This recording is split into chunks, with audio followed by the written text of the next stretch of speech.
कबीर काव्य का सामान्य परिचय। कबीर भक्ति काल के निर्गुण मार्गी शाखा के प्रतिनिधि कवि हैं। उनके काव्य में निर्गुण ब्रह्म की उपासना हुई है। कबीर संत थे, महात्मा थे, परम बैरागी थे। कबीर ने अपने सिद्धांतों में निर्गुण मार्गी मार्ग को अपनाया है। इसलिए कबीर निर्गुण ब्रह्म के उपासक। निर्गुण ब्रह्म, निर्गुण निर्विकार, अलख अगोचर है। निर्गुण की प्राप्ति साधना से होती है। निर्गुण ब्रह्म की प्राप्ति साधना से होती है। कबीर ने साधना पर विशेष महत्व दिया है। यह तो कबीर का जीवन वृत्त बाल्यकाल से ही बहुत दुखद रहा है। उनके जीवन में सुख कभी आया नहीं और दुख को उन्होंने दुख समझा ही नहीं। कबीर के गुरु रामानंद थे। कहा जाता है कि बाल्यकाल में कबीर श्रीनाथ के मंदिर में कथा कीर्तन सुनने जाते थे। रामानंद का कीर्तन होता था, कथा होती थी, भक्त मंडली आती थी, संतों की सभा होती थी, प्रवचन होता था। बाल्यकाल में कबीर श्रीनाथ के मंदिर में जाकर बैठते और उनसे कथा कीर्तन सुनते। एक दिन आधी रात को जब संतों की सभा समाप्त हुई, कीर्तन समाप्त हुआ, कबीर अपने घर नहीं लौट सके। अंधेरे वहीं श्रीनाथ के मंदिर की सीढ़ियों पर सो गए। प्रातःकाल ब्रह्म मुहूर्त में जब रामानंद उठे और उठकर वह स्नान के लिए नीचे उतर रहे थे, तभी उनके पैरों के नीचे बालक कबीर दब गए। कबीर चिल्लाया। रामानंद ने कहा, राम राम का, और उसी राम नाम को वह गुरु की दीक्षा समझ ली और तभी से वो रामानंदी हो गए, दीक्षित हो गए रामानंद संप्रदाय में। वहीं से इनका निर्गुण काव्य शुरू होता है। वो ब्रह्म ज्ञानी थे, साधना पर बल देते थे। उन्होंने भक्ति में पड़ने वाली बाधाओं पर कटाक्ष किया है। पूजा पाठ, धूप दीप, नैवेद्य, ये सब बाह्य आडंबर हैं। कबीर के अनुसार इन बाह्य आडंबरों के फेरे में नहीं पड़ना चाहिए। बाह्य आडंबर हमें अपने उद्देश्य से भटका देता है। हम फूल, बेलपत्र, धूप दीप, नैवेद्य सामग्री के इंतजाम में ही लगे रहते। हमारा ध्यान रहता है कि हम अपनी आराध्य को किस रूप में सजावें, सुंदर बना के देखें। हमें भक्ति पर नहीं, सुंदरता पर ध्यान रहता है। हम उनकी भक्ति पर ध्यान नहीं देते, उनकी सामग्रियों पर ध्यान देते। कबीर कहते हैं कुछ नहीं, ब्रह्म की साधना में ब्रह्म को पाने के लिए हमें किसी तरह की सामग्री की आवश्यकता नहीं है। ये बाह्य सामग्रियां तो हमारे मन को भटका देती, ये बाह्य आडंबर है, दिखावा मात्र है। उनकी साधना सहज साधना है। सहज साधना में धूप दीप नैवेद्य पूजा पाठ किसी की आवश्यकता नहीं है। साधना में बिना कुछ लिए साधना में बैठ जाओ, अपने मन को ब्रह्म में लगाओ। जैसी आपकी प्रगाढ़ साधना होगी उसी प्रकार हमें ब्रह्म की प्राप्ति होगी। सहज साधना ही ब्रह्म तक जाने का एक सीधा उपाय है। साधना में हमारी कुंडलिनी शक्ति नाभि क्षेत्र से जागृत होती है, और जैसे हमारी साधना दृढ़तर होती जाती है, प्रगाढ़ होती जाती है, नीचे से कुंडलिनी शक्ति ऊपर उठती है। ऊपर एक सहस्त्रसार है,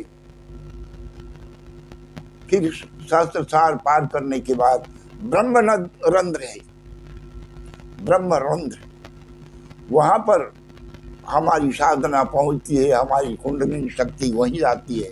ब्रह्म रंध्र नहीं, रंध्र अर्थात छेद, ब्रह्म छेद में हमारी कुंडलिनी शक्ति जब प्रवेश करती है तो वहां दिव्य लोक दिखाई देता है। हमारी साधना में दिव्य लोक, यहाँ जैसे एक लोक है, हमारी अंतर साधना में वहां भी एक लोक है, वहां भी ब्रह्मांड है।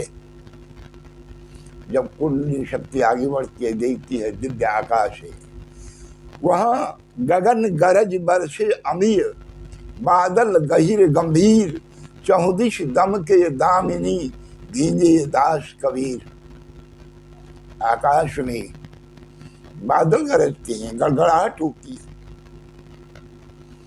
बिजली चमकती है, अमृत की वर्षा होती है, और कबीर जैसा साधक अपने अंतर साधना में उस अमृत से झींकता है, उसे आनंद आता है। आनंद ही नहीं, ब्रह्मानंद की प्राप्ति होती है। यही उनकी साधना है। इसमें बाह्य विधि विधानों की कोई आवश्यकता नहीं। मूर्ति पूजा या अन्य पूजा पर कबीर ने आपत्ति प्रकट की है। उन्होंने बेकार कहा है, ये सारी पूजाएं मात्र दिखावा है। कबीर के काव्य में समन्वयात्मक प्रवृत्ति है, एक दूसरे से मिलाने की भावना है। उन्होंने देखा हिंदू अपने देवी देवताओं को अलग पूजा पाठ करता है, मुसलमान अलग करते हैं, दोनों विरोधी हैं। इन विरोधियों को समझाऊं कैसे? कबीर ने दोनों को ललकारा, दोनों की उपासना को गलत बताया। हिंदुओं को कहा कि तुम पूजा करते हो, पत्थरों की पूजा करते हो, पत्थर को देवता मानते हो। उन्होंने फटकारते हुए कहा, पत्थर पूजे हरि मिले तो मैं पूजूं पहाड़, ताते ये चक्की भली पीस खाए संसार। इससे तो चक्की अच्छा है, इन पत्थरों को पूजने से क्या होगा? और मुसलमानों से कहा, काकर पाथर जोरी के मस्जिद लियो बनाए, ताचड़ी मुल्ला बांग दे, क्या बहरा हुआ खुदा? खुदा को काम नहीं है, सुनता नहीं है, उतनी ऊंची आवाज में तुम पुकारते हो। ये सब बाह्य आडंबर है सिर्फ। इतना ही नहीं, देवी देवताओं की पूजा में बड़ी व्यवस्था को उन्होंने नकारा है, व्यर्थ बताया। मुसलमानों के ईद के समय उन्होंने कहा, दिन भर रोजा करते रात हनत है गाय, यह तो खून वह बंदगी कैसे खुशी खुदाए। एक तरफ खून करते एक तरफ बंदगी करते, तुम्हारा खुदा कैसे खुश होगा। बलि व्यवस्था पर कहा कि बकरी पाती खाते है ताकि काढ़ी खाल, जो नर बकरी खाते हैं ताका कौन हवाल। ये बकरे पत्ते खाते हैं तब तो उसकी गति तुम ऐसा करते हो, उसे काट कर खाल खींच देते हो। तुम तो बकरे ही खा जाते हो, तुम्हारी क्या गति होनी चाहिए। इसलिए यह सब गलत है। देवी देवता किसी जीव की बलि से खुश नहीं होते। ये हमारे मन का गलत विचार है, इससे देवी देवता खुश नहीं होते। सबसे अच्छा है सहज साधना। इस सहज साधना से ही सब कुछ मिल सकता है। हमें ब्रह्म की प्राप्ति करनी है। ब्रह्म तो सहज साधना में ही है, हमारी अंतर साधना में। लक्ष्य बाह्य कोई जरूरत नहीं है। ये तो बाह्य आडंबर है, इन आडंबरों को हटाओ। पंडितों को भी, मुल्लाओं को भी उन्होंने लथाड़ा है। पंडितों से कहा, पंडित बोरो पातरा, काजी छोड़ कुरान, वह तारीख बताई दे जब थे न जमी आसमान। जरा तुम बताओ, अपना पतरा देखकर कहो पंडित, काजी तुम कुरान पढ़कर बताओ वो कब समय था जब जमी और आसमान नहीं था। था कोई समय? है निश्चित तुम्हारी कुरान में, तुम्हारा पंचांग में। इस तरह से कबीर निर्गुणवादी होते हुए भी समन्वयवादी थे। सबको मिलाकर चलना उनका काम था। वे गरीबों के उद्धारक थे, दलितों के उद्धारक थे। जिनको समाज तुच्छ कहता था, समाज जिससे घृणा करता था, वैसे ही लोगों को कबीर ने अपने आराध्य की पूजा के लिए आगे बढ़ाया है। इसमें जाति पाति का कोई स्थान नहीं। जाति पाति पूछे नहीं कोई, हरि को भजे इसे हरि के हुई। यहाँ जाति पाति का कोई मतलब नहीं है। कबीर में यह भेदभाव नहीं था। ब्राह्मण समझते थे कि मैं सबसे बड़ी जाति का हूं, उनको भी न लथाड़ा उन्होंने। उनको भी कहा, जो तू ब्राह्मण बाभिन जाए, आन राह तू काहे न आए। अगर ब्राह्मण अपने आप को श्रेष्ठ समझते हो, तुम्हारे लिए आने का दूसरा रास्ता क्यों नहीं बनाया। तुम तो उसी रास्ते से आए जिस रास्ते से हम सभी आते हैं। तुम भी हमें सभी की तरह हो, तुम अलग हो, कोई अपना अस्तित्व नहीं रखते। अगर वेद पुराण की बातें करते हो तो वेद पुराण में भी तो है, जन्मना जायते शूद्रा, संस्कारात् भवेत् द्विजा, वेद पाठी भवेत् विप्रा, ब्रह्म जानाति ब्रह्मणा। तो जन्म से तो सभी शूद्र हैं, जन्मना जायते शूद्रा। इसलिए यहाँ आकर के कोई बड़ा और कोई छोटा नहीं है। यहाँ हरि के भजे सो हरि को हुई। जो भगवान को भजता है, जो परमात्मा को भजता है, वही बड़ा है। इसलिए कबीर की वाणी में कबीर ने कुछ उलट बासियां भी की है, उल्टा शब्द भी कहा है। उनकी उलट बासियां में है, यानी उलट वाणी में है कि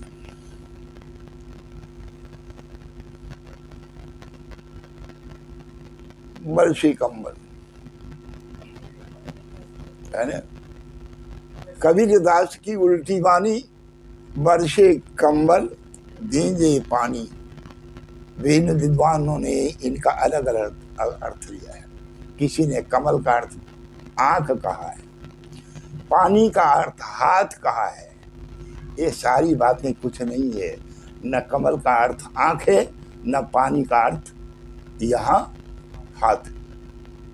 कबीरदास की उल्टी वाणी, कबीरदास की साधनात्मक अवस्था में सहस्र सार है, सहस्र दल कमल है। जब उनकी अंतर साधना में हम जाते हैं, हमारी कुंडली शक्ति जब ऊपर जाती है, तो वहां तो अमृत की वर्षा होती ही है, साथ ही वो अमृत की वर्षा कमल पर पड़ता है, सहस्र कमल पर। वो कमल से पानी बरसता है, और पानी यानी अभ्रंशवासा प्राणी। पानी का अर्थ प्राणी, वह प्राणी जो साधना की अवस्था में है। जब कमल दल से वो अमृत धारा बरसती है, तब वह प्राणी जो साधना कर रहा है, वह प्रेम से भींगता है, उसे आनंद आता है। ये उल्टी वाणी है। वाणी तो उल्टी है, अर्थ बिल्कुल सीधा है, अर्थ उल्टा वो नहीं है। इसलिए कबीर एक महान साधक और साथ साथ सामाजिक क्रांतिकारी भी थे। कबीर की भावनाएं बड़ी उदात्त थी। कबीर पढ़े लिखे नहीं थे। उन्होंने साफ कहा, मसी कागज छुओ नहीं, कलम गयो नहीं हाथ। उन्होंने स्याही और कागज को छुआ तक नहीं, कलम उन्होंने नहीं पकड़ी है। फिर भी इतनी साधना है उनमें। कबीर की भाषा के संबंध में विद्वानों ने विचार किया तो कहा इनकी भाषा खिचड़ी है। वास्तव में जैसे खिचड़ी विभिन्न पदार्थों से मिला देने से बनती है, विभिन्न पदार्थों के मिलाने से बन जाती है, वैसे ही अवध गए तो अवधी भाषा उनमें आई, ब्रज भूमि आए तो ब्रज की भाषा उसमें आई, उड़ीसा गए तो उड़िया भाषा उनके भीतर आ गई। जहाँ जहाँ जिन क्षेत्रों में, सभा समाजों में और संत संप्रदाय के साथ जहाँ जहाँ बैठे, वहाँ वहाँ की भाषा कबीर में आ गई। क्योंकि कबीर पढ़े लिखे नहीं थे, वही साधु और संतों के बीच रह रह करके ज्ञान का अर्जन किया, और वहीं से वो बिना पढ़े भाषण करना शुरू कर दिए, अपना प्रवचन देना शुरू कर दिए। उनके शिष्यों ने, उनके अनुयायियों ने उनके विचारों को अपने से वो लिपिबद्ध करते गए, दोहा और पद बनाते गए, साखियाँ बनाते गए, और उन सबों ने, उनके अनुयायियों ने उन पदों को संग्रहित किया। उनकी एकमात्र पुस्तक है बीजक, एक ग्रंथ बीजक। बीजक 3 भागों में बटा हुआ है, साखी, शबद, रमैनी। ये 3 भागों में बीजक बटा है तो एक ही, लेकिन उनके 3 भाग किए गए हैं। एक भाग का नाम साखी, दूसरा का शबद, और तीसरे भाग का नाम रमैनी है। कबीर इसी तरह से अपनी साधना में दृढ़तर होते गए और निर्गुण धारा के प्रतिनिधि कवि बन गए। बंद करो।